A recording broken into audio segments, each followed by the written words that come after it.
Daxili İşlər Nazirliyinin Kibercinayətkarlıqla Mübarizə Baş İdarəsi tərəfindən ölkə ərazisində qanunsuz onlayn mərc oyunları təşkil edən şəxslərə qarşı növbəti əməliyyat keçirilib.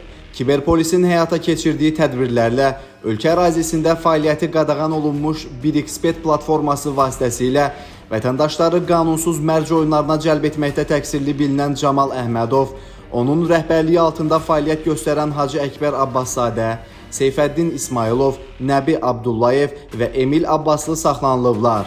Araşdırmalarla müəyyən edilib ki, Camal Əhmədov Bakı şəhərinin Xətai rayonu ərazisində mənzil icarəyə götürərək 1xBet saytı üzərindən Baku Cash profili ilə qanunsuz onlayn mərc oyunları təşkil edib. Bu qanunsuz fəaliyyətə isə müştərilər əsasən Telegram tətbiqi vasitəsilə cəlb olunub.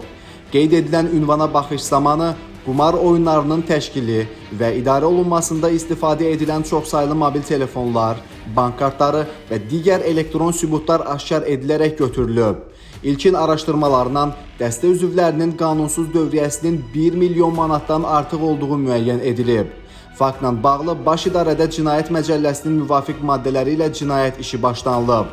Camal Əhmədov, Seyfəddin İsmailov, Nəbi Abdullayev və Emil Abbaslı təqsirləndirilən şəxs qismində istintaqa cəlb olunaraq barələrində məhkəmənin qərarı ilə həbs qəti imkan tədbiri seçilib.